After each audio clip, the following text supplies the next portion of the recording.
नमस्कार, मी डॉक्टर प्रल्हाद प्रभुदेसाई, लीलावती हॉस्पिटलमध्ये श्वसनरोगतज्ञ म्हणून मी आज मोर दॅन 30 वर्ष प्रॅक्टिस करत आहे.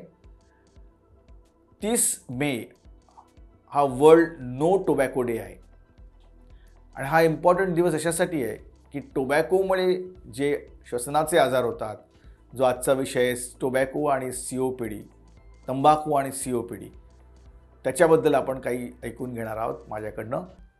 आणि हा मेसेज तुम्ही सगळीकडे पसरवला पाहिजे, जेणेकरून आपण स्मोकिंग जे टोबॅको रिलेटेड COPD प्रिव्हेन्शन करू शकतो. टोबॅको हे अनेक प्रकारे सेवन केले जातं. तंबाखू चंघळणं, त्यात पानामध्ये तंबाखू घालणं किंवा गुटखा, याच्यामुळे तोंडाचे आणि अन्ननलिकेचे विकार होतात. तसेच बाकीचे पण होतात, कार्डिओव्हॅस्क्युलर आणि, पण हा लोकल ॲक्शन महत्त्वाचं असतं.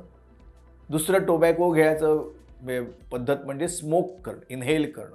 त्याच्यामध्ये सिगरेट्स आल्या, विड्या आल्या, त्याच्यामध्ये सिगार आले, पाईप्स आले, हुक्का आला, वेपिंग म्हणतो हल्ली जे नवीन सध्या चाललं आहे ते. या सगळ्या गोष्टीमुळे स्मोक हा श्वसनाच्या आतमध्ये जातो, श्वसन मार्गामध्ये, आणि तिथे अनेक ठिकाणी इजा निर्माण करतो. विंडपाईप, त्याला आपण श्वसन वाहिना म्हणतो, अल्व्हेओला जिकडे हवेच्या पिशव्या असतात, आणि गॅस एक्सचेंज एरिया म्हणजे जिकडे कॅपिलरीज असतात, रक्ताचं जाळं असतं, जिकडे हवेतला ऑक्सिजन हा रक्तामध्ये मिसळला जातो, त्या भागाला सूज येते.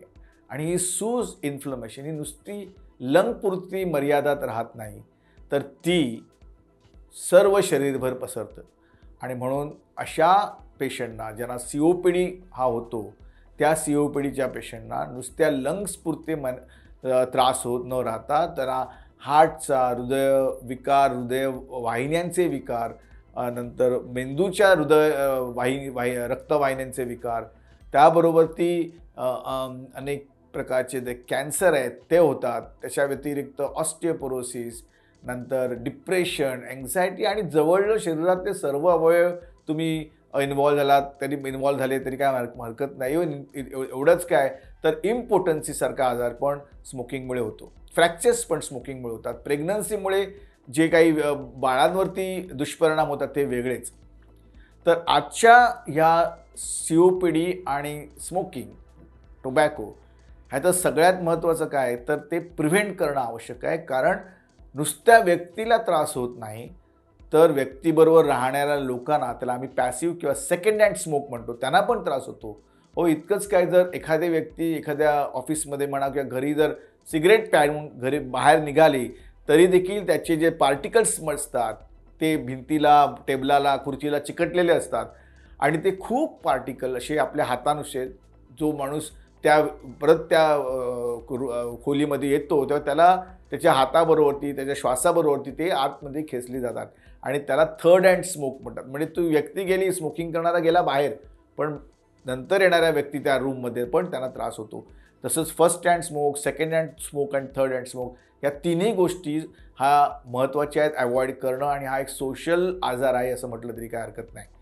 तर सिगरेट किंवा तंबाखूचं व्यसन सोडवणं हे खूप महत्त्वाचं आहे, आणि त्यासाठी काही महत्त्वाच्या स्टेप्स घेणं आवश्यक आहे. त्यातली पहिली महत्त्वाची स्टेप म्हणजे काय, तर जो व्यक्ती स्मोकिंग करतो त्याला एज्युकेशन देणं आवश्यक आहे की स्मोकिंगमुळे काय काय त्रास असतो आणि काय काय त्रास त्याला होतो आणि इतरांना होतो. नंबर 2, त्या व्यक्तीचं इंडिव्हिज्युअली, त्या व्यक्तीनुसार त्याची हिस्ट्री घेऊन त्याला काउन्सिल करणं खूप महत्त्वाचं असतं, जेणेकरून आपल्याला कळेल त्याच्या वागणुकीतनं, बिहेवियरमधनं तो ॲडिक्ट झालेला आहे का, आणि त्याला बिहेवियरल थेरपी म्हणतात, ती पण देणं आवश्यक आहे. लक्षात ठेवा की हे एक केमिकल आहे, निकोटीन, आणि त्याला निकोटीन हे ॲडिक्शन आहे. त्यामुळे निकोटीन रिप्लेसमेंट थेरपी ही इम्पॉर्टंट असते, आणि ती करणं पण भाग आहे. चौथं महत्त्वाचं म्हणजे फार्मॅकॉलॉजी, औषधं सध्या अवेलेबल आहेत, त्याच्या करणं आपण जे स्मोकर्सना जे विड्रॉवल आणि जे विड्रॉवलसारखे त्रास असतात, किंवा त्यांना असं लहर येते सिगरेट पियायची, बिडी प्यायची, त्याला आम्ही ती लहर पण आपल्याला कमी करता आली पाहिजे, आणि विड्रॉवल पण कमी करता आले पाहिजे. मग त्याच्यासाठी औषधं अवेलेबल आहेत, ती औषधं त्यांना देणं आवश्यक आहे. त्याच्यानंतर जसं मी तुम्हाला सांगितलं की हा त्यांना ट्रीट करायचा ॲप्रोच हा प्रत्येक व्यक्तीनुसार वेगळा असतो. त्याला कायम रेग्युलर फॉलोअपची गरज असते. त्यांनी डॉक्टरांकडे गेलं पाहिजे रेग्युलरली आणि त्यांनी मध्ये-मध्ये मोटिवेशनल स्पीचेस ऐकले पाहिजे, मोटिवेशनल मेथडॉलॉजी वापरली पाहिजे, जेणेकरून त्याचं सिगारेट हे व्यसन जाईल. आणि एवढं आपण सगळं केलं तर ती स्मोकिंग, सिगारेट सुटू शकते, लक्षात ठेवा. आणि हेच आजच्या वर्ल्ड नो टोबॅको डेला सांगणं महत्त्वाचं आहे.